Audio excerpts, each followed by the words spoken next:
Welcome, welcome. It is 7 o'clock or 6:45. I'm Patrick, Cappuccino Worldview, 8 questions with, and we are up a little early. And I'm glad to see there's a couple of people hanging out with me. Yeah, we are early tonight. Uh, Normal. Hey, Betty. Thank you for coming. Of course. We are up early tonight, 7 o'clock, because our guest, Karen Cliche, actress Karen Cliche, who will be with us in about 15 minutes or so. She is in the middle of filming a brand new movie, and her time is really limited. So we have to go a little early, and we'll go probably just about an hour once she gets here. Once she gets here, we'll talk about it to her for about an hour. So it's gonna be a really fast and fun time. This will be Karen's second visit, the second time visiting us. The first time we had a lot of fun, and her and I have been staying in touch as friends do.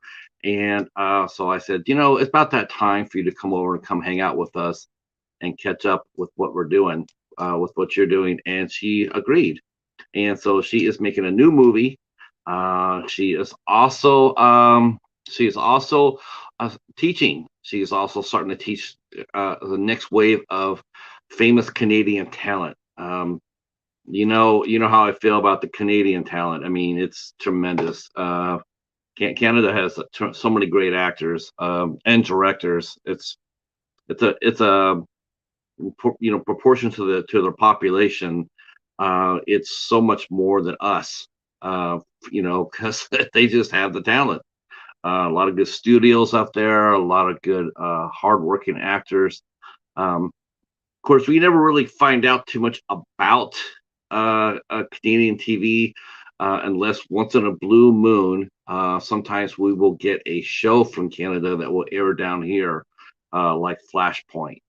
Um, Once in a while, that does happen. Not enough for my taste, because I think there's a lot of fine Canadian shows that I wish that would get home released down here. Uh, oh, thank you so much, Betty. I appreciate that. So, and Karen has, as some of you may not know, because some of you may be new, but Karen has done a lot of fantastic shows. Um, she has done. She definitely made her mark in action and adventure. She started off with Adventures Inc., um, which starred Michael Biehn, um, and uh, um, and yeah, which is really fun. Now you already know who Michael Biehn is because he already came on the show as well. He popped up and did a small cameo for us when we interviewed his wife Jennifer a few weeks ago, or a few months ago, I should say. Um, and then after she did Adventures Inc., she moved on to a show called Mutant X, um, which is here. This is a fantastic show. This is my favorite thing that she's done. My favorite. Well, that and Adventures Inc. and Young Blades. I can't find Young Blades on home release. I know Adventures Inc. is out there, and I mentioned this last time Karen was here, but it's out of print, so it's hard to find. I do not think it's streaming anywhere. I should check. I actually should check Tubi. I know they started playing Mutant X on there on Tubi, so that's awesome because that brings a whole new, hopefully, whole new generation of people to discover this show because it's a fantastic show. Mutant X was ahead of its time. It was the MCU before the MCU. I think it actually at that point where Mutant X did come out, I think at that time the only thing that Marvel had released um, was probably, I want to say Blade, and maybe Blade 2 and Spider-Man. I think that's the only three movies, and X-Men, for Fox. I think those are the only movies that were released at that time for the Marvel world. So Mutant X was ahead of its time. Um, and so then out she played Lexa Pierce. on Mutant X, and then after that, then she did Young Blades, which was a fantastic show. It aired on a network called Ion. Now, Ion at that time wanted to do. It was in the middle of trying to do more original series for the channel. They were trying to go from just a syndicated channel into a network channel. So they were trying to develop their own series. And when Young Blades aired, that's when Ion decided that they weren't going to do that, and they weren't going to do a scripted series, original scripted series, and Young Blades got canceled, not because of rating. And same thing with Mutant X. Mutant X didn't end because of ratings; it ended because of a lawsuit.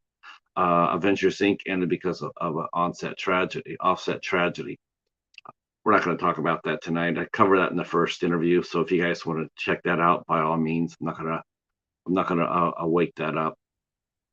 But I will be talking a lot about Mutant X and Young Blaze because I can't get over the fact that she got to work with Michael Ironside. Totally jealous.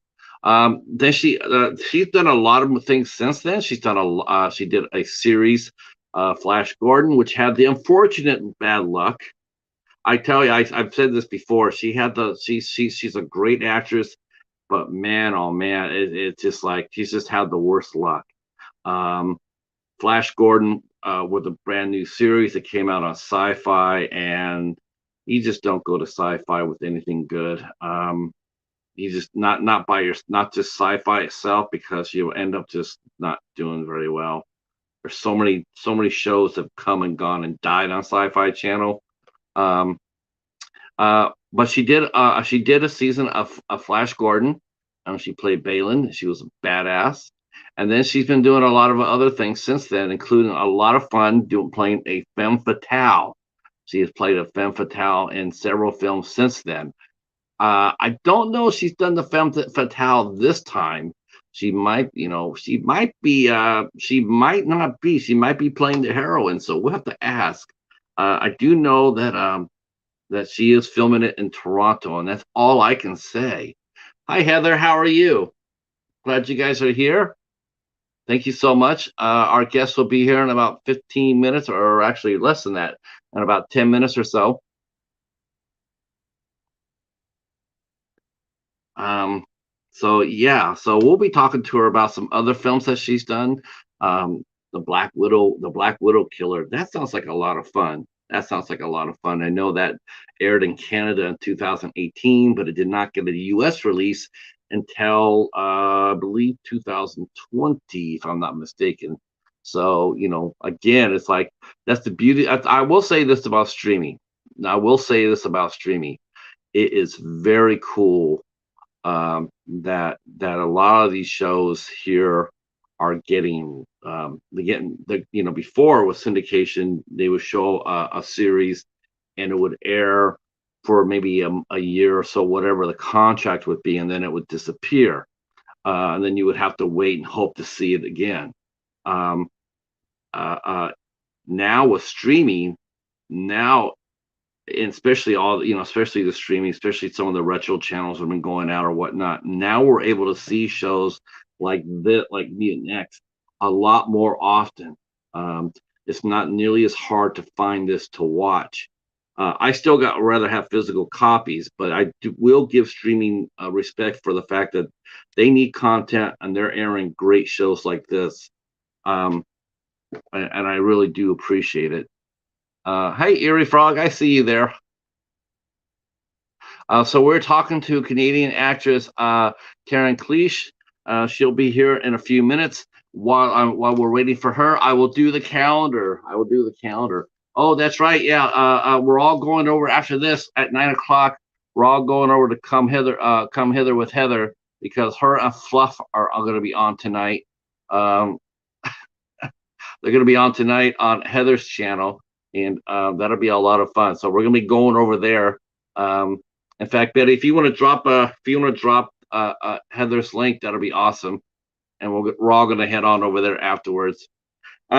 So tomorrow night we'll be back. We'll be back at our regular time at 8 o'clock. We will be welcoming Madame Genevieve. Will be here with us tomorrow, and she is a very smart, intelligent, beautiful young lady. who has a lot to say, and we want to hear it. So she'll be here with us tomorrow. It'll be a lot of fun. It'll be insightful. We'll all learn something from it. I know I did. I caught like 10 minutes of an interview, and I was really impressed with her demeanor, her class. You know, and I watched her on her do her Twitch channel. She's also a video gamer. She's really fun over there as well. So she'll be here talking with us tomorrow night at 8 o'clock. And then on Friday at 9 p.m., Friday at 9, I said 10. It's actually 9 p.m., 9 p.m. I will be heading on over to the Ice Lords channel, and I'm going to be a guest over there. And we will be talking about music and movies and what have you, probably some cheetahs. He's got a brand new setup going on his channel as far as equipment goes. So I will be going over there to help break it in. And that will be on Friday the 16th. And then next Monday on the 19th, next Monday, we have our good friend Jim Martin from Now It's Dark. He will be here with us on Monday at 8 o'clock. We cannot wait for Jim to come out and hang out with us. He's been very, very supportive of the horror community ever since I got here. I met him early when I got here in the horror community, and he's always been just a fun channel to watch. And I've gotten to know Jim during the last few weeks, and he is a tremendous human being. And I can't wait to talk to him one-on-one. We're gonna have a really good time. And then on Tuesday the 20th, we will be interviewing screenwriter Spider Dabrowski, and he has wrote a movie that's now on Tubi called Teardrop. He will be here, and he's very passionate about writing. He's encouraging you to write. If you have any writing bones in your body, he's going to encourage you to write and write often. All right, Karen is here, so please put your hands together and help me welcome my friend and the lovely actress Karen Cliche.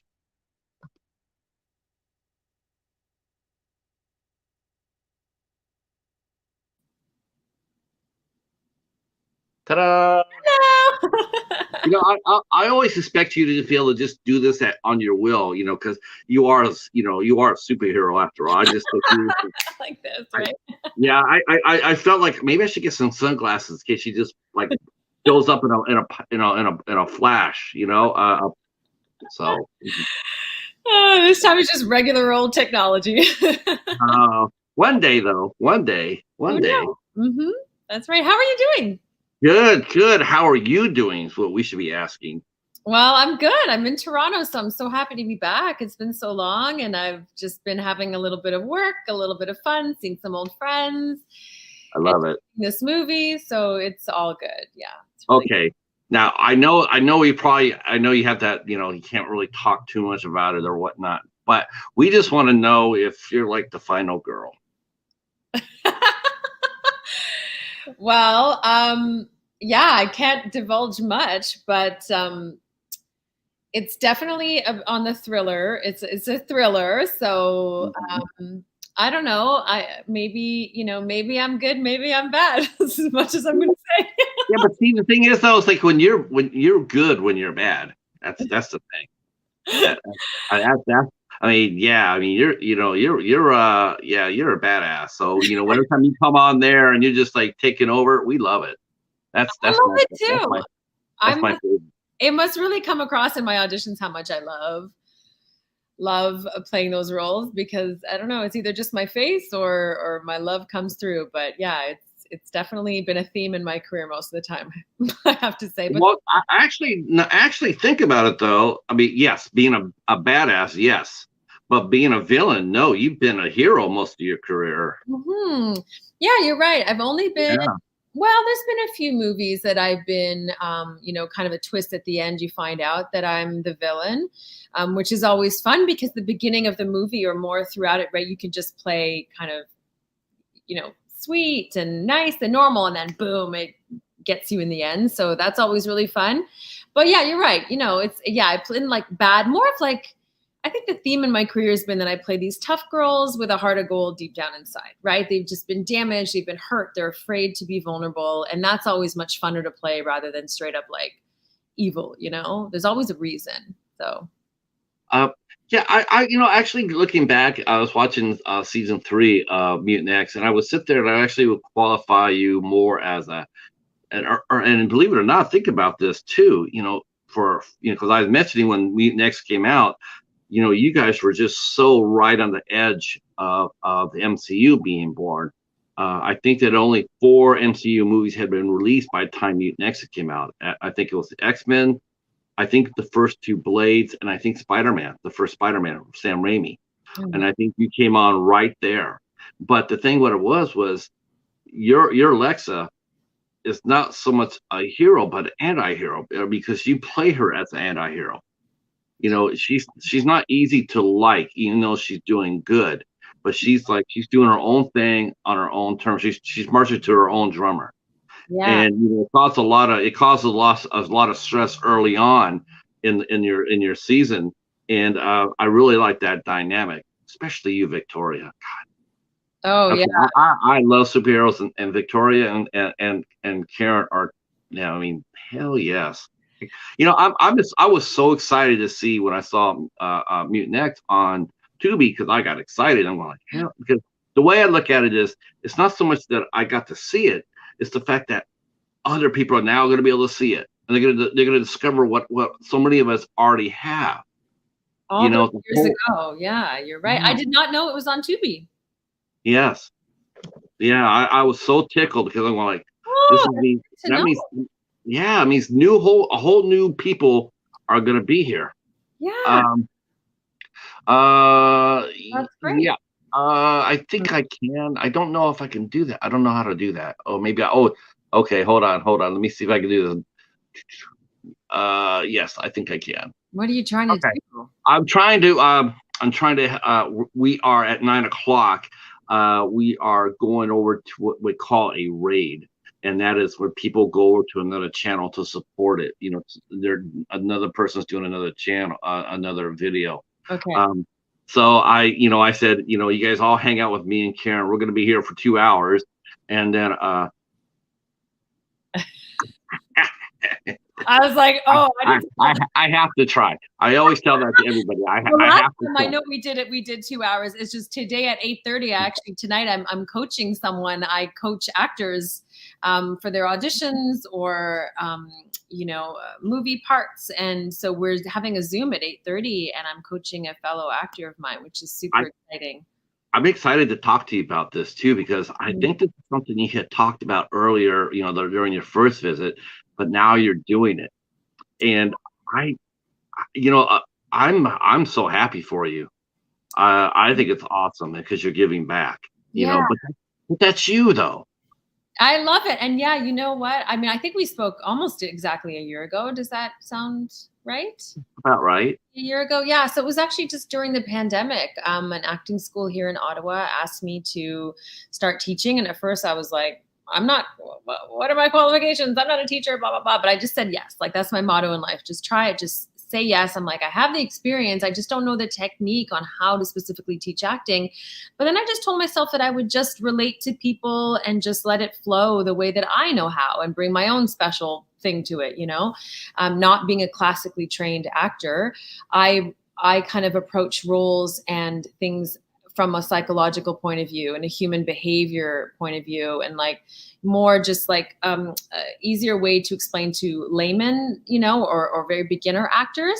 And it just really connected with them, and they got better. And, within 10 minutes of working with them, I saw that something, clicked in their head, and they just started to evolve really, really well, and they've just been amazing. And so I just started teaching more and more at the school, and I do private coaching, and it's been so rewarding. And there's some times where I have foregone my own auditions because I'm so happy helping people with theirs. And it's just been a very, a different turn in my life that I wasn't expecting, but I absolutely love it. I find it fulfilling. I find it exciting. I find it fun. I still get to act, if ever this acting thing went away, or if I ever decide to do, the teaching and the coaching full time, I feel like I'd be satisfied because I'm still, being an artist, I'm transferring my skills and I'm building someone up. And then I say, fly the nest, go, be free, my child. And they go off and I'm so touched. And it's really just been so amazing. Our good friend Gizmo here, he's a film director. He mentions Karen is six. She says he looks 20 years younger than he does.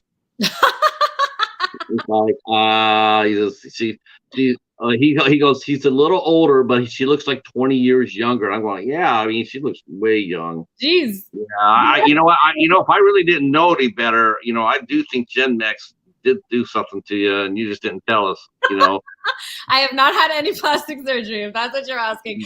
No, I was thinking, there's some, that Adam King guy, maybe he do something after all. He's a trickster and all that. Oh, I would love that if he could. No, I started really working. My daughter's 12 and a half now. So that just kind of, I blinked and that flew by, but I spent a lot of years, just focusing on that and motherhood. And then now that I think it's after she turned 10 or 11, I started to feel like she could be a little bit more independent. I didn't have to be so hovering all the time. And I just decided to start kind of doing a little bit more for myself. And that was working out and just kind of, feeling like she was a little more independent and I could, think of me maybe a little bit for once after all these years, but it's about finding that balance. And I'm pretty happy doing all of that. So maybe it's happiness. Now, let me ask you a question. Now your daughter's like 12 and a half, going off 13. Has she become aware of what you do, and has she started asking you questions? Has she watched your work?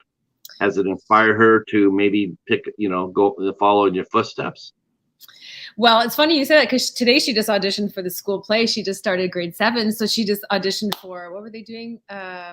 Jungle Book. So she just had her first audition, and the way that she goes about it, I think because she was raised about it. My husband's also in the business, not as an actor, but as first he started off, he was actually the boom operator, the assistant boom operator, which is in the sound department on Mutant X. That's how we met. Wow. Yeah. I don't think I asked that last time either. I don't think I asked how you met your husband. But we met on Mutant X, and I had just moved from Montreal to Toronto because I had just finished Adventure Inc. with Michael Biehn. And so I started in Toronto, and I was like, okay, so I'm new, and I was newly single, and I was like, yes, here we go, time to party. And then I met him on set, and I was like, oh, this is my first one of Toronto. And then we fell in love, and I never got to be my wild and crazy self. But yeah, that was almost 20 years ago. That is so cool. Yeah. Since you've been here, we actually had Michael come onto the show. I interviewed Jennifer, his wife, and then and then he came in and hung out for like 10 or 15 minutes while she was working in the kitchen. Oh my God, I would love to see him again. We got along like a house on fire. Yeah, he did. And I saw him. I haven't been in touch with him in years, but when I would go to LA, I'd pop in the house, and we had so much fun. But to answer your question about my daughter, she's more. I don't think she's got the personality of wanting to be a super performer. She's a little bit more on the shy, reserved side, but she did audition, and also my husband produced a couple of seasons of this local TV show with the two of them. So it was called Field Trippin', and it's like some daddy-daughter time, and they do these adventures. So she was really good as a host as herself, but totally understands camera, totally understands how to be presentable on camera and the lighting and the sound and all that stuff because she's been raised with us, and she sees me auditioning nonstop in my basement. So every time I'm like, okay, mommy's auditioning, she's like, I know, I'll be quiet for an hour. And she goes in her room and she talks to her friends, but she's been raised around it. I just don't know if that's her ultimate dream. Whatever she wants to do, I'm cool with that. But she hasn't expressed desire to be an actress for sure, 100%. I think she's still figuring things out.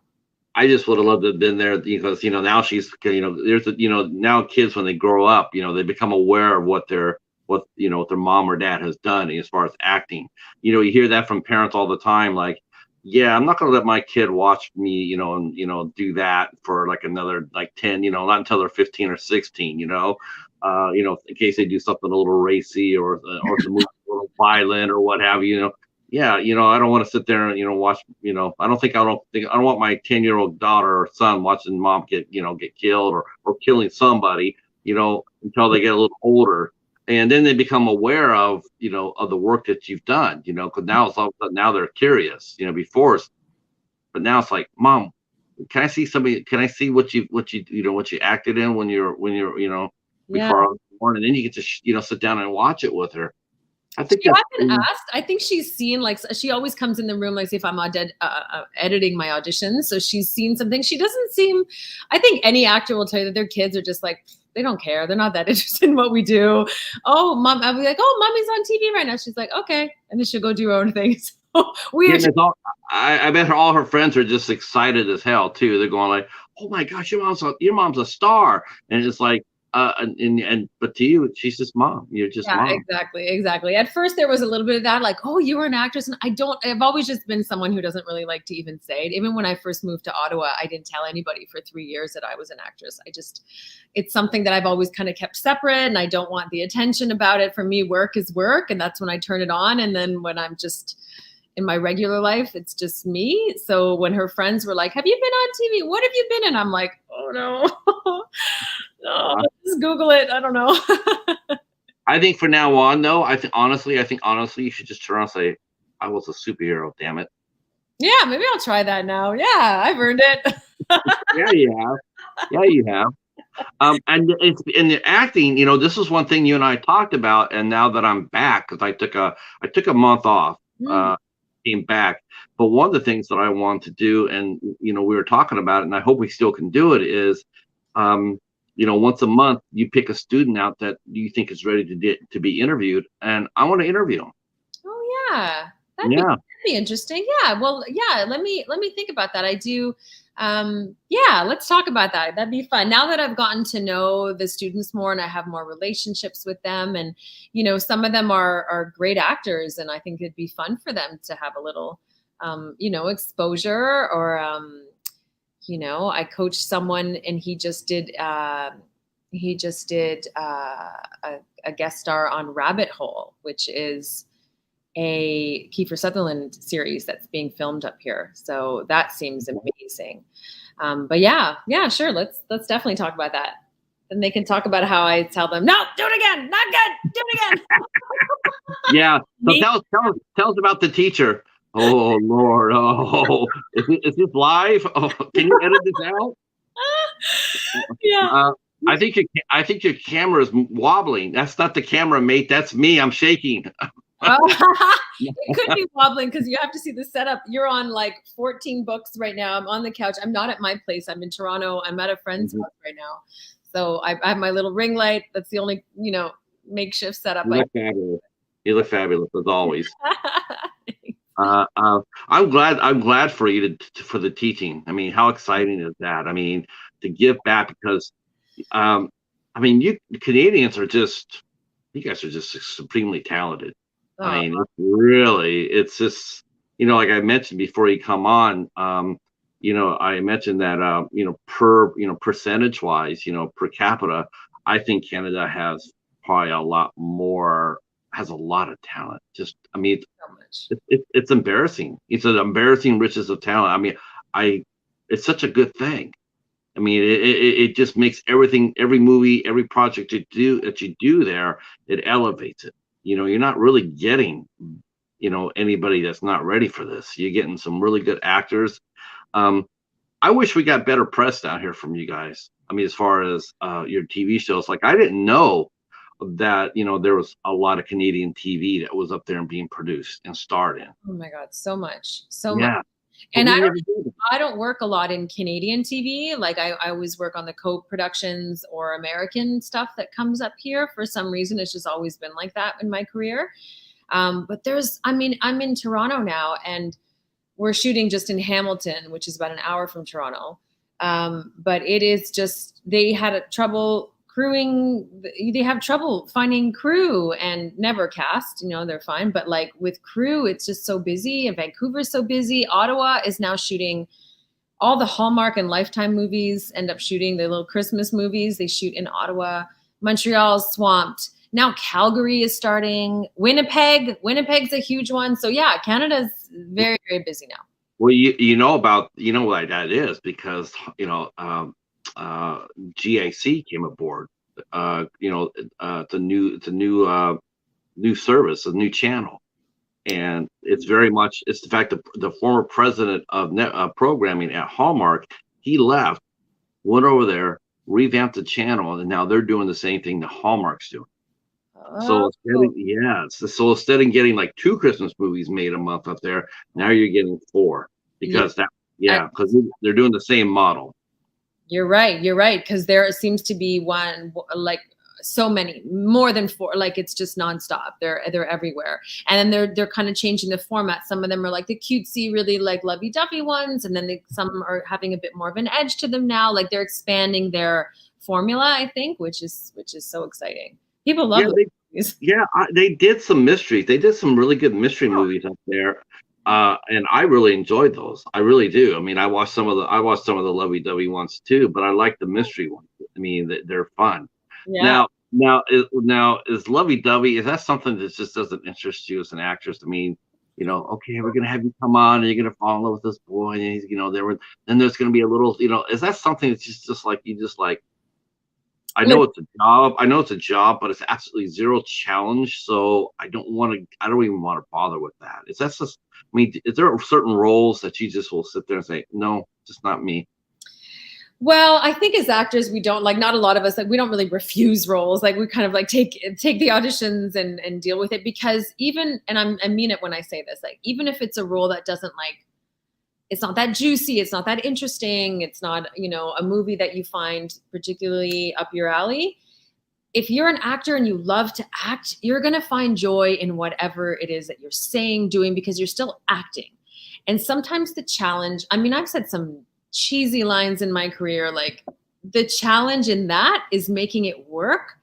And when you do make it work and you make it your own, you make it a little, you give it a little bit of something. And when you can do that, it's actually a huge accomplishment. So I love that. Like I said, if you're an actor, you just love acting, right? Yes, I have certain genres that I love more. I'm not a huge romantic, like lovey-dovey, sweet, in my own life, except with my cats and my animals. My dog. But I definitely, I think that, there's a certain type of actress that will get those roles over me. Definitely, I think maybe they'll cast me as the person who'll, the best friend who'll kick the guy's ass if he cheats on her or something. I don't know. But like I said, acting is fun either way. But yeah, I definitely have my preferences. We mentioned earlier about you playing, most of the time, some of the roles you play a femme fatale or what have you, but there's a sort of like levels of bad, right? There's like bad, like in someone trying to come in there and steal, you're going to come in there and steal, you're going to come in and steal my wife away, or you're going to come in and steal my husband away or whatnot. Mm-hmm. There's that kind of bad, like, hey, wait a minute, she's embezzling from the company. And then there's really bad, like when you come out, commit murder or what have you, or you poison somebody. Guilty. Now, do you look at both those levels? I mean, what levels of bad do you like to go? Do you like to play the violent bad, or you like to play the cunning bad, the smart bad? All of it. I'm telling you. And also the reason why I like the, really like the murdery bad, let's say, is that what we're calling it? Is because there's often a physicality in those things. I like doing action scenes. I like using my physicality in those scenes. So anytime there could be like some gunplay or a fight or kind of a toughness to it, I just gravitate towards that, because I think that's kind of what set me apart in my career early on. I think it's from being an army brat, my dad raising us as, tough instead of like little precious princesses. There was none of that in my house. So I think that I had a leg up in that sense, that I didn't mind, being bashed up against a wall on set, not in my childhood or real life. But, I wasn't afraid of that. And I could channel that person. For some reason, I could just channel this toughness. So I really enjoy that because it's different. And as girls, women, we don't really get to play those very often. Guys always get action roles, they get that cool stuff. But I was so lucky in my career to have that opportunity to be that kind of a badass with physicality to it. And, with the violence, listen, I'm not a violent person in my real life, but that's what makes acting and our job so fun, is that I can enjoy pretending that I just killed 10 people or shooting people. It's a fantasy. You know what I mean? Like right. You can it's a safe way to explore that, I don't know, that side of yourself or this fantasy or whatever, or just kind of tap into all these emotions, right? So, and then the cunning is great. The more like subtle evil, which is a more psychological aspect to it, which I love too, because I've studied these psychopaths and, I went to university and I read all these case studies and I love true crime. So that gets me going too, because I just love the play of it, like how to manipulate the audience as well. So, it's all fun. I just love it all. It's just got to be, well, speaking of, and we talked a little bit of improv too. Like you like to improv, and Yeah. I was watching one of the early episodes of season 3, and there's a scene where it looks like you're turning away from Victor Webster, played Brendan Bulray, and then you turn around and you just grabbed him by the lapels right here, and you just pulled him and you kissed him. He looked genuinely surprised. He looked shocked. Was that an improv moment right there?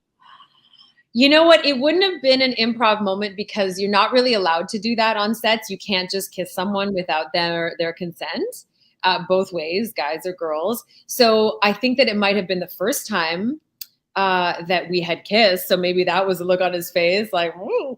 That's exactly how he looked. Like, holy shit, Yeah. Or maybe it was with the intensity that I kissed him at each. Yeah. That's exactly, because his whole act, his whole face just lights up. His eyes got all big, and I'm going like, that's why I'm sitting there going like, that's something I gotta need to ask her about, because did she just surprise the shit out of him or what? Because he's just sitting there going like, you guys had a lot of fun. Maybe grabbed him too hard. I don't know, but I think either way, he's happy. Yeah. That's fun. So so now another thing we know that you wanted to work on, and I wanted to see how you're doing with it too, is that one of the things you really want to do and to work on and to do more and get a chance for is comedy. And you know what? Honestly, you sound really bright right now. Like you're really in a great mood. Like Now, have you worked on comedy this year? Is this something that's just like, hell yeah, this is fun, I'm having a great time? I haven't worked on a comedy this year, but comedy is actually where I started my career in Montreal when I started. I took drama all through high school, and all we did basically in our drama class was improv. So every day, how lucky were we from grade 9 to 12 was start our days off with improv. Our drama was our homeroom. So that was so fun. So I definitely honed my skills there. And then taking several classes of improv.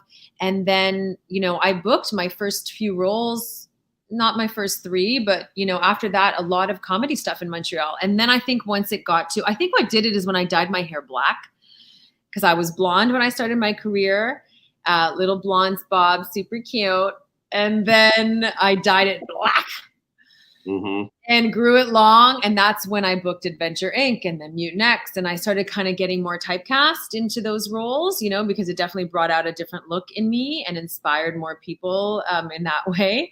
But I love comedy. And I teach again here at the acting school. I've hosted some improv workshops, which have been a hoot and just amazing, because improv is so much about freedom. You have to be able to free yourself completely of, you know, feeling stupid or thinking too long about what you're going to say. Just do it. And I think that, you know, and sometimes when I teach my classes, even if no matter what the topic is of the day, I always start off with improv, because with improv, it's just kind of like the warm up before your exercise. You know, it's necessary to loosen yourself up, to really just free yourself, and then let's go and do a dramatic scene. But improv is so good because it just gets you out of your head and your caution and just lets you be free. And as artists, that's what we need to be successful. So love the improv, love comedy. Yeah, I definitely love It's it all.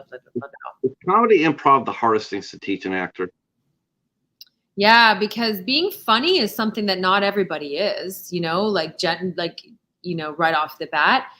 But I've been really pleasantly surprised with the shyest of actors who have literally, when I go around the circle and I'm like, okay, you're next, and I tap them on the shoulder, they're like terrified. They're just like, no. I said, you don't have a choice. Get up there, go. And within 3 seconds, I want you to say anything. Just say anything. I don't care what it is. Fart. Say any word. Anything. Don't just stand there. And then, you know, after a few times, I see how they've evolved. And I tell them that, you know, even if you're not going to be an actor for the rest of your life, even if this is something that, you know, does or doesn't work out for you, these tools of improv are helpful for anybody. Whether you're a civil servant, government worker, you know, a housekeeper, improv really just unlocks this piece of you that's so good for your self-confidence, you know? It allows you to move, almost like move without thinking. It's Yeah. all it's sort of like instinct.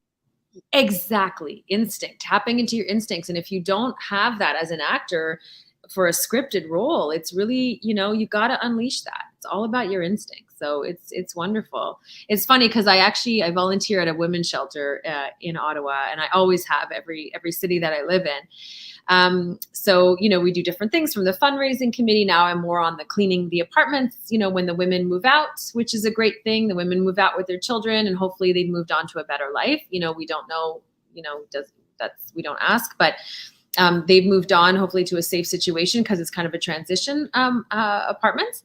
But a lot of these women come in, you know, so it's, you know, they come in, they stay for a year and they leave.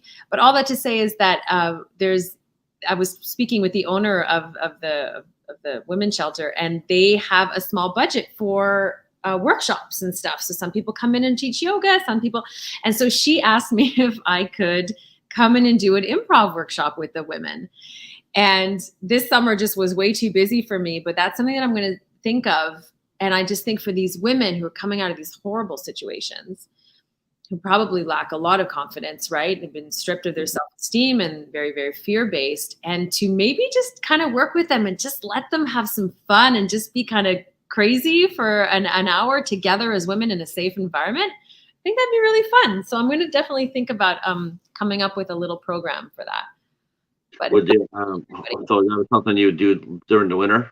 Maybe November, December? yeah, when it gets a bit slower, yeah, for sure. Yeah. Yeah. I think improv is like, you know, because, you know, it's a pretty well known fact that, you know, like comedians can be great dramatic actors, but dramatic actors can't necessarily are comedians. You know, they just don't. They can't make that transition. Comedians, on the other hand, can. Have you seen Barry? You know that show Barry? Yeah, with Bill Hader. Yeah. Yeah. So perfect example, right, of him. Like we know him as like the goofy, you know, with the eyebrows and just the goofy guy. And oh my God, he's unbelievable in that show. You know, was also really good as a dramatic actor. I'll tell you, I was really impressed with. I know, and he's doing another comedy now, but you know, I've seen him in a couple of dramatic roles. Even a fun, even a fun movie is Jason Sudeikis. And that he's phenomenal. Yes. I haven't seen him in a super dramatic role though. He did one called Book of Love. Oh, okay. With Maisie Williams, and then he did a fun movie with Anne Hathaway. It sort of got crushed, but it shouldn't have because it was really inventive. Okay. And it was called Colossal. And there, you know, in the whole movie, he's Jason Sudeikis, you know, happy go lucky, whatnot. And then there's a scene where he's talking to Anne Hathaway and he's talking happy-go-lucky. And within from 1 to 3 minutes, he goes from super happy, whatever. And then at the end of the third moment, oh my Lord, he's the scariest man on the planet. And Wow. he does it aimlessly. I was sitting there going like, damn, that is phenomenal. Oh, cool. That's what I watched him on Saturday Night Live, but I never seen him do a dramatic role. And this was sort of being played sort of loosely, sort of like light comedy. Yeah. And then he comes up with that one scene where he just goes and he just like turns on a dime. He's a friend and then he turns on her within 3 minutes, and it's just like scary as hell. Oh, I gotta see that. Great movie, very underrated. Yeah, I love actors like that. Someone else was mentioning John Lithgow. Same thing with him. I mean, you see him, and I saw him in a lot of comedies. Yeah. And all of a sudden you saw him in Blowout, and all of a sudden you're never looking at him twice like the same way. You're never going to look at him the same way you did. You know where I first saw him do something dramatic and creepy was on Dexter. Yes. You see the season of Dexter years ago when he came on and did that? I was like, that's Third Rock from the Sun. Yeah, that's that. And the thing is, so is that something that can be taught, or is that just instinct, Karen? I mean, is that? I mean, I think it can be taught. I think, but you just have to have it in you. You can't. Not everybody can be taught to be a great actor. That's just the truth. A lot of people can be taught to be better, to be good, really good at certain things, but those amazing actors are so, they're so special that can do it all. Like I'm in awe of those amazing actors who are like that. You like that though too. You're acting like that, yeah. Thank you. Yeah. Oh no. I mean, because there's I've seen several scenes where it's you've gone from maybe being sassy to earnest, to like deadly earnest, and it's just like it's not editing. It's not like, oh yeah, it's not a cut. You can see it right there, right in front of you, one take, and you go from and that's just, to me, I'm always admiring how much skill that must take and how much instinct that must take, because not everybody can do it. And you're right, some people can get it and some people just don't. They just can't. I don't think I would ever get it. I mean, I don't know. I mean, I might be able to do. Right though? How can you say that? Let me work with you. Holy shit. Me the cheetah were on the first thing flying up. Yeah, I just have nothing but respect, and to be able to go out there and give of yourself, and the level of commitment to you and to the students, to go that deep with them, to show them something to make them such a better artist, a better craftsman. It's just, I admire it. I admire you for doing it. Well, thank you. And it is fun because I'm not the type of teacher that just sits there and goes, okay, and do this. I'll get up there. If I see that they're struggling and they can't let go, like there's some, I had an actor who had to have this big PTSD scene, and, he had to like freak out from like 0 to 100 basically. And, we were like working on it, where I could see that, there was the holding back or the, still being too cool about it. And I was like, no, you gotta really just tap into it. And the key is like, when you are going from 0 to 100 in a scene, let's say, as an actor, the prep that's, happening while you're saying your lines that have nothing to do with the emotions that are coming up yet, you got to start building that fire in your belly that the audience does not see. And the same thing goes with like starting to bawl your eyes out. You can't wait till the last minute to do it. You got to start prepping. You got to start having your body feel the emotions first, without giving it away on camera or in your face. And then once you unleash it, it's all there. And then when I'm working with the students, I'm literally getting up on the stage, even if I have to like scream in their face and I like act crazy to show them that, hey, I'm not afraid. I just did it. Look, okay, now you do it. Sometimes when they get the permission to make a fool of themselves, potentially that's how they see it. When someone else does it and says, see, what'd you do? When you say permission, is that permission from themselves or permission from their peers? No, permission from themselves to let go, to just, the hardest thing about being a good actor is the ability to not care what people think. how many times, especially coming from the sci-fi world, like I did, like those series, you know how many times we acted to a green screen, to a Oh, tennis ball and I tell them this, I tell the actors, I'm like, you know how many times I had to like run away from like an imaginary alien or a this or a that. And I said, you got to commit to it, because in the end, you may be embarrassed in front of the crew and you may look stupid on the day or a little silly, but I'm like, in the end, whose ass is up on screen? And when there's amazing CGI that goes with it, and you're just kind of going, ah, and it's this amazing creature that's coming at you, and you look like the idiot. So don't care what anybody's looking at. You're an actor. That's your job. Do your job. Who cares? If people are laughing, let them laugh. It's not your problem, because right. you got to preserve yourself. You got to honor your craft, That's got to be that is really, honestly. I mean, what would you rather do? Let me ask you this: what would you rather do? Would you rather do a green scene scene with a tennis ball, or would you like to do like a Hallmark moment? You got the guy in the last frame. You're gonna you're just gonna smooch a couple of times before they go, because that's all they allow is 2 smooches. What's more? Yeah, I watched that many. So what? Something's wrong. So I mean, what's more challenging? Tennis ball. Give me the tennis ball every second, any day over the romantic stuff.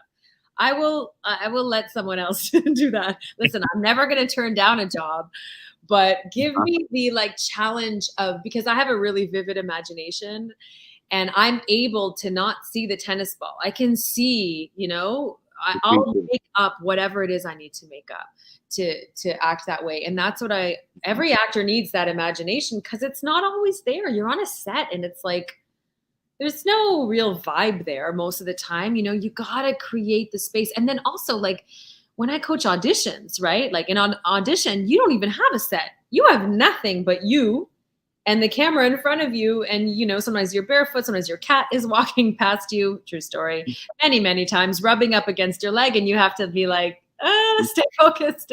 Yeah, he's doing that right now. Speaking of the devil. They know. They do. So you have to use your imagination, right? You have to just rely on that. So it's a very good tool to have. Yeah, as far as the green screen, the teaching that or what have you. I mean, do you bring in tools to help you? I mean, do you try to set up like a, do you like set up your own little stage right there so they get an idea of what it's like, or is that just something they're just going to have to gain on their own? They're on their own, because every situation is going to be different. Sometimes it's not a green screen. A lot of the times it's not a green screen. A lot of the times it's, just off camera where you can see, the public washroom, but in the scene, like you have to pretend that you're not looking at the public washroom. You're looking at the love of your life that's over there off camera. So, or you can't be distracted by, say, there's extras that are walking around and they're, or the crew is looking at you. Your best tool is your imagination, right? I think that's why a lot of us got into acting, because we were kids that always just sat in our room and dreamt and used our imagination. So like, tap back into that. It's the best. We get paid to do that. I think this is, I mean, I could be wrong and you'll tell me, I'm sure, is the hardest thing to teach a young actor getting out there. Is the hardest part teaching them the audition process, not only to audition, but how to handle when they don't get the part?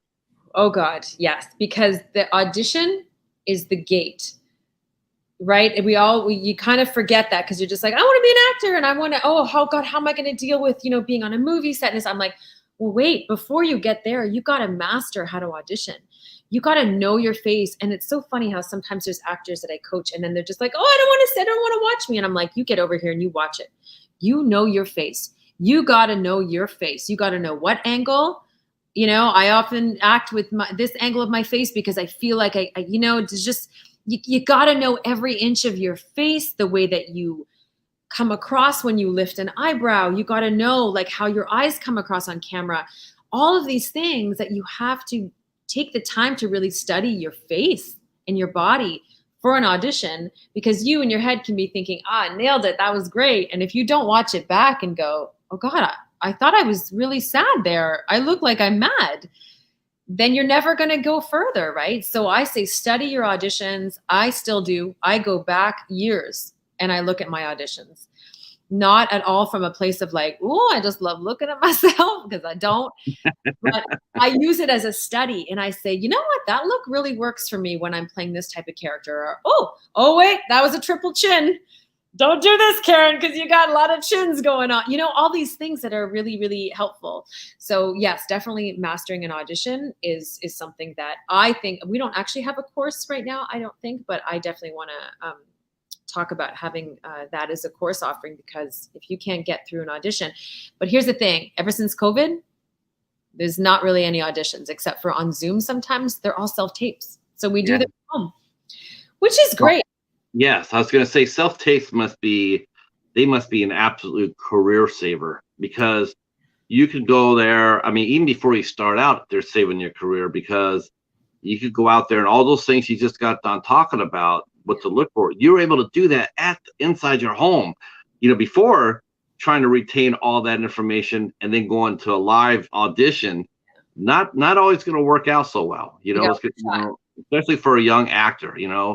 Experienced actor, artist, they can adjust and make the adjustment and what have you. But a young actor coming out there for their first face-to-face audition, and then something goes wrong, and their confidence just takes a shot. But with self-tapes, that it does play it evens the playing field, doesn't it? Yeah, it does. But I'll add a little caveat to that. The problem now with self-tapes is that before, back in my day, let's say, or everybody's day pre-COVID, you would go into an audition room and know that the casting director there has picked you out of maybe 12, maybe 15 people to audition for this role. So you knew you had, and maybe a few scattered self-tapes from Vancouver or LA that would come in. Now with self-tapes, because the casting directors they don't have their rooms anymore, they just sit at home and they watch the tapes come in. They can see way more people. So yes, as actors, we get many, many takes and we get to perfect our audition, blah, blah, blah.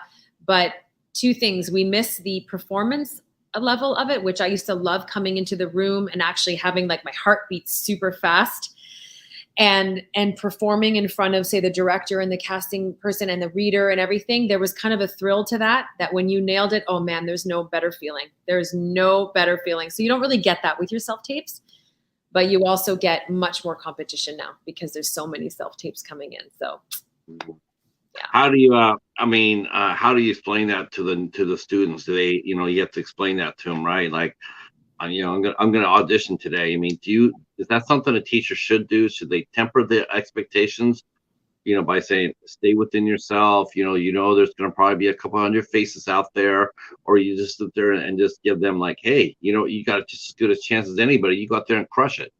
Yes. I mean, it's sort of half and half, right? I mean, because you want them to succeed, obviously. Mm-hmm. But at the same time, the reality is, like, a lot of them, maybe they won't get it, and you don't want their confidence shaken so bad right off the bat. I mean, not everybody's going to come out there and hit a home run and book a job right away. Yeah. Sometimes you have to go out there, like, pound the pavement and send in those tapes and all that. And you have to learn how to keep that confidence up. It's not necessarily you. Yeah. You're just not what they're looking for. It doesn't mean you're a bad actor. It just means that you're just not what they're looking for at this particular time. Absolutely. Yeah. Absolutely. And I tell them that, I say, because if the thing is, we talked about the gate, and the gatekeepers are the casting directors. So thankfully, I know I have a wonderful reputation with the casting directors, and I love them. And so they see me for basically everything I get submitted for most of the time, which is great. But you have to understand that even if you don't get, I mean, my God, I think one time I did 50 self-tapes in a row and I didn't book one. That's a lot of self-tapes. It's a lot of auditions. It's a lot of, it's really hard not to get discouraged. But I say to them, especially when you're starting out, or even not when you're starting out, anybody, every audition you do should be your best attempt or the best, because you may not get all those roles, but the casting director is seeing them.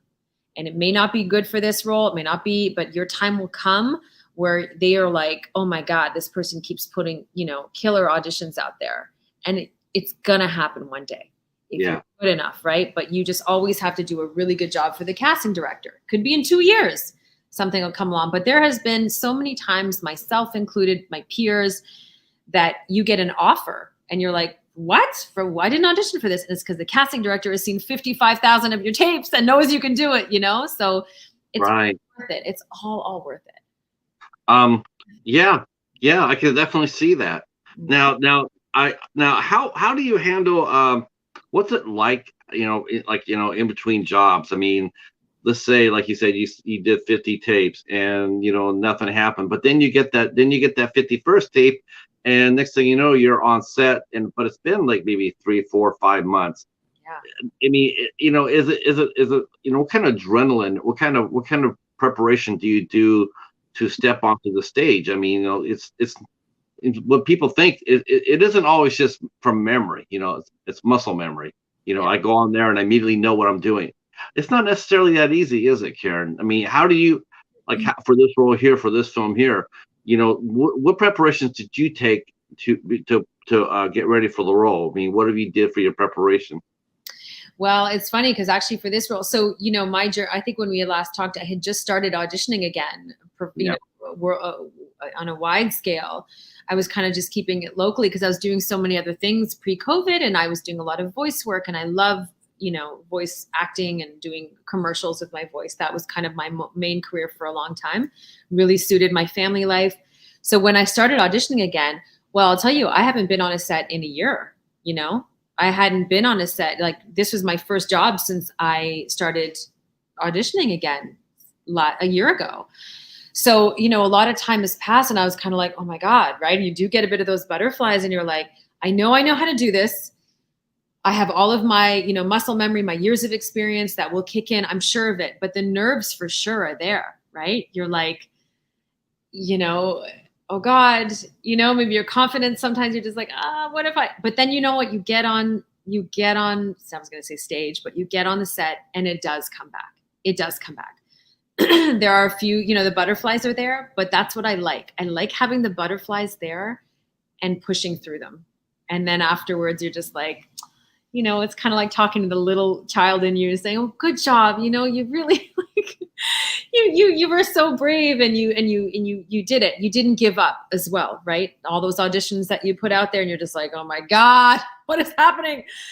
But yeah, no, it is a bit like riding a bike in a lot of ways. But I know that when I was like working consistently, especially on series where you're on set every day, I just saw a comment. I worked with producer Pascal Fish. Oh gosh, yes. Where do I know that name? What's that from? What did we? I'm gonna introduce you to Gizmo after the show. Yeah, that name is very familiar. And is that? Oh gosh, I know that was from Adventure Inc. I believe that was in France. I think that was our producer in France, if I'm not mistaken. Yes. Yeah, he's he's a film director in oh my God. You know what's funny? What? Oh my, okay. What? So, I didn't want to, I'm not going to mention because I didn't want to bring that up again. We talked about it last time, but Adventures Inc. about what happened. Yeah. But Gizmo we were talking a while ago, just like a couple of weeks ago, we're talking about, when bad things happen to a set. And he did he directed a movie called Christmas Blood. Oh my gosh. That's a story that's a film within a film. That's a movie within a movie. It's heartbreaking. Yeah. I thought about that and we're like, oh my gosh, you guys have that in common too. No. So that's a sad thing to have in common, but it also could be a, binding, He worked on Far North back in the day, and I met him on a TV series in Belgium. Okay, yeah, so it was totally Adventure Inc. because he was, I believe, he was from Belgium. or he was in France or something. But that's hilarious. What a small world. I know. Now, if someone says Kevin Bacon, I'm out of here. 6 degrees. I don't even know how that started. Is that even like why? I don't know. All I know is that ever since I've been doing this show, I can't tell you how many 6 degrees I've gone through. Like this moment right here, I've gone through a hell of a lot of them. It's weird as hell. You're such an encyclopedia of knowledge. Like, were you always into movies and acting? And did you ever want to act? They never wanted to act, but I love TV and movies. I was a huge fan. I was a reader. My imagination. I read books. I was a fanboy when I was like 12 years old. A friend of mine introduced me to the very first thing I ever did in science fiction and fantasy and whatnot. He introduced me to the Shadow radio show. So I get to listen to the Shadow radio show with Orson Welles. So after that, I just started getting the comics and superhero books and all that other stuff. So yeah, I was into it big. I watched all your shows. I watched every single one. Oh my God. I watched everyone. Did you ever watch Blades when I played a girl disguised as a guy? Young Blade? Yes. Young Blade? It was on Ion. I was telling folks about what happened to that show, how that happened, and I also mentioned what happened to Mutant X. I said Mutant X got stopped by the lawsuit. Ion TV, they went from wanting to do scripted shows to not wanting to do scripted shows, and you got caught in the falls. And then you had got a Sci-Fi Channel, which is I would have been running down the street with my hair on fire telling you not to do that because sci-fi sucks. I don't like sci-fi. I don't do it. What was Flash Gordon? Did Flash Gordon was that sci-fi? Yeah. I mean, it's because they help produce the show, and it's like they have such a bad track record. Even now, they have a bad track record for okaying shows and then cutting them. The only reason I think Chucky survived to see second season was they did it both on Sci-Fi and also did it on USA. They aired it both on they simultaneously on both channels. That's the only reason probably Chucky survived.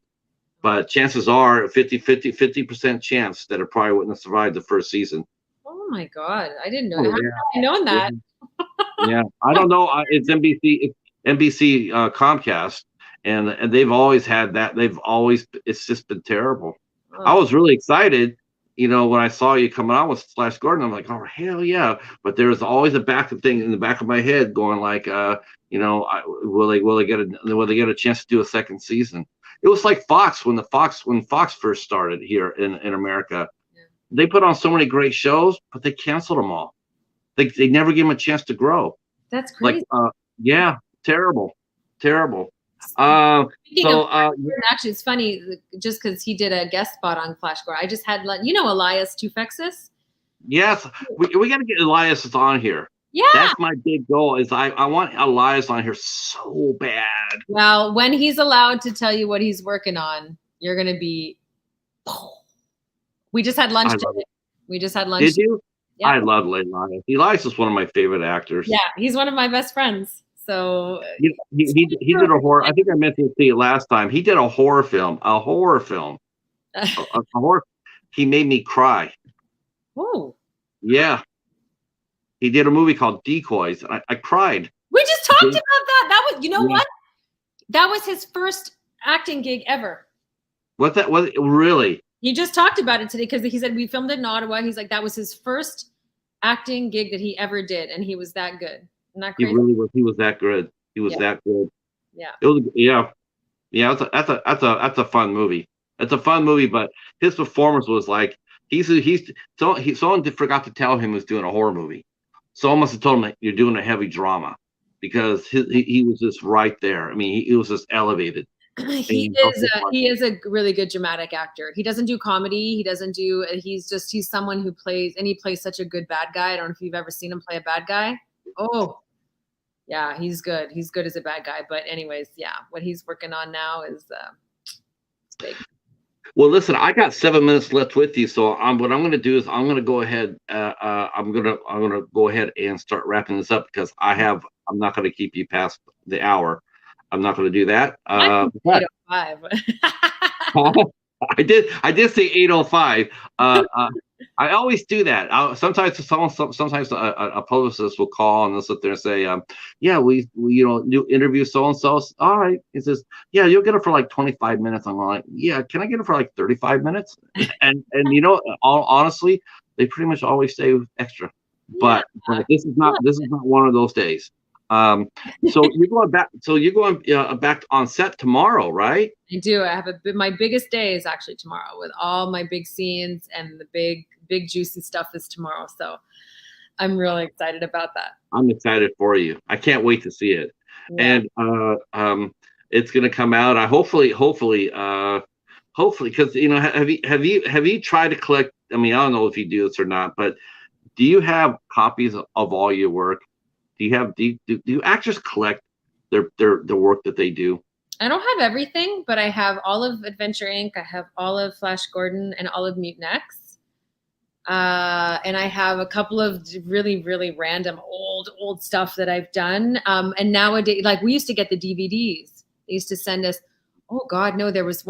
I'm so old that they used to send VHS copies of. What's a VHS?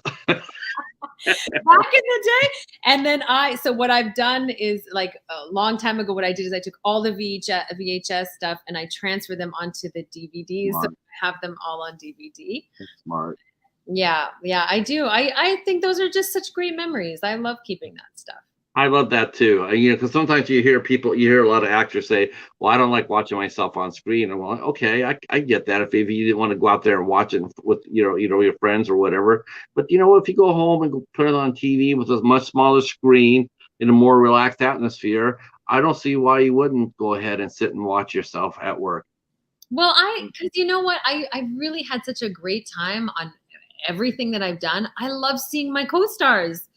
I love seeing like me and Vicky, and I'm like, and then I'll text her and I'm like, oh my God, remember this scene, blah, blah, blah. It's fun. And like, yeah, for me, it's a reunion. Yeah, you two, I was watching the third season. I'm watching you guys. I'm telling you, going like, damn, I'm just like, this is just watching you two is brought back all these memories going like, Jesus, these two are just amazing. Just absolutely amazing. Shalimar and Lexa were just like, damn. Again, the Mutant X is like, I'll say this again for some of those who knew. There's a lot of people here that follow superhero movies and whatnot. I mean, how can you not? The MCU's everywhere, right? Yeah. But Mutant X is a sensational series. You can get it on secondary markets or you can watch it on Tubi. I highly recommend it. If you're into superhero movies, science fiction, or whatnot, this is a great series to get. Adventures Inc. is also awesome as well, but it is hard to find. It's out of print. So I don't know if it's going to be airing. I have to check Tubi. I don't think it's on Tubi. I hope it airs one day again. I want to see it again. Or we'll do. I'll either, if you're ever up here, come on over to my house. We'll have a full season of Adventure Inc. like slumber party. That would be beyond amazing to me. That would be so much fun. Right. Let's plan something. I definitely, and I want to talk to you. I want to introduce you through Instagram to our I'm gonna. Oh, he only has 2 movies from you in his collection, but I'm gonna put you. You two are gonna hook up on Instagram. I'm gonna introduce you guys. You guys need to talk. Yeah, and you and I need to talk about your student and about Elias, because I would love to have Elias on, or even Michelle, because she works. Yeah. I want to thank you so much for coming out and revisiting us, and please have a safe shoot the rest of your time. We look forward to staying. We'll stay in touch. You'll let me know when the movie comes out. Yes. I want to thank you, the chat, for kicking ass again tonight. Thank you so much. I really do appreciate it. It means a lot to me. If you're new to the channel, please give it a sub, hit the notification bell, and drop a comment. Comments are really, really important. Let's see, Dr. Jekyll and Mr. Hyde. Yes. And he says, "Love for Norway." Everybody, thanks again for so much for coming out. We will see you tomorrow for Madame Genevieve tomorrow at 8 p.m. And we'll see you there. That's going to be an interesting show for sure. Thanks. Thanks again, everybody. See you right where you're at, Kevin. 1 second. Here we go. Thanks, everybody. Peace.